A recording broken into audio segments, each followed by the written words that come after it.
The following is an excerpt from the 2023-2024 budget presentation by Prime Minister the Most Honourable Andrew Holness.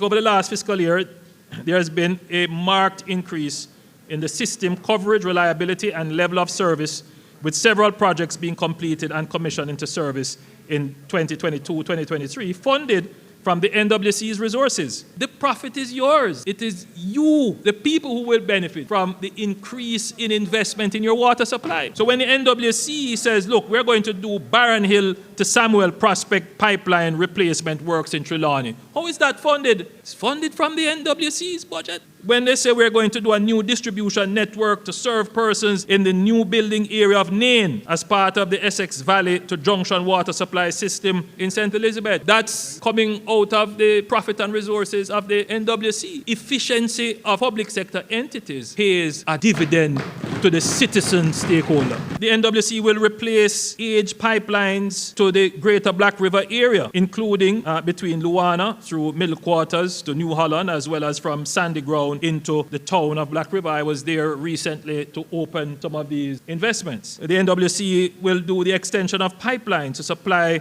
the community of Mile Gully in Christiana, a new full supply scheme, including development of a new source, pipelines and storage tank in the Mesa River, Bullhead Mountain, Douglas Castle communities, which straddles the border of Clarendon and St. Ann. That will be done. The extension of the Negril water supply system to serve Non-Pariel, Mount Airy, Retirement, Orange Hill, and Negril Spots, Westmoreland. These are already done. So they have done several storage tanks to improve reliability and reduce energy consumption at Fraser's Hill in St. Thomas, Liberty in St. Ann, Westgate in Montego Bay, Yorktown in Clarendon. So they have done quite a bit from their resources. These projects are in addition to the previously mentioned $6 billion capacity upgrade in Kingston and St. Andrew with the installation of new major transmission lines along Mandela Highway, 6 miles, Spanish Town Road, Beeson Street, South Camp Road, and connecting along the Palisadoes into Port Royal. The people of Port Royal will be happy. They have had a water problem for a very long time. It is going to be corrected now. In addition to the replacement of secondary transmission and distribution lines along Waltham Park Road within Whitfield Town, and those were completed.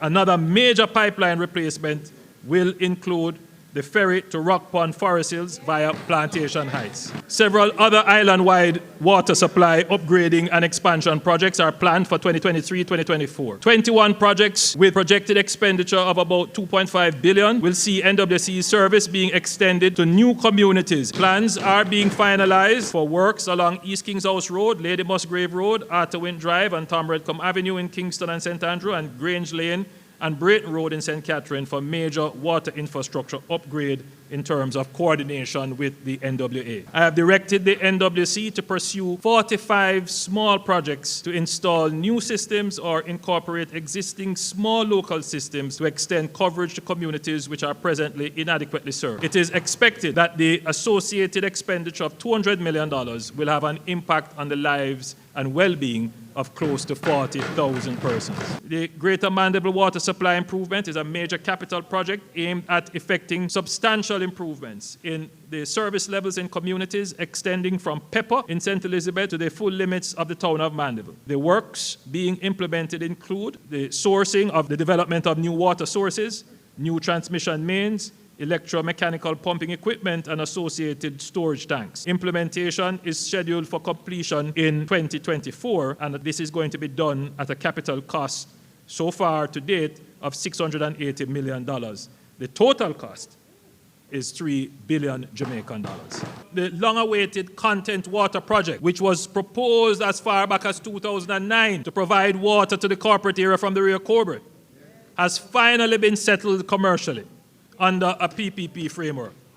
The water purchase agreement was signed in November 2022 for the establishment of a water treatment plant in Content in St. Catherine to provide 15 million imperial gallons of water per day.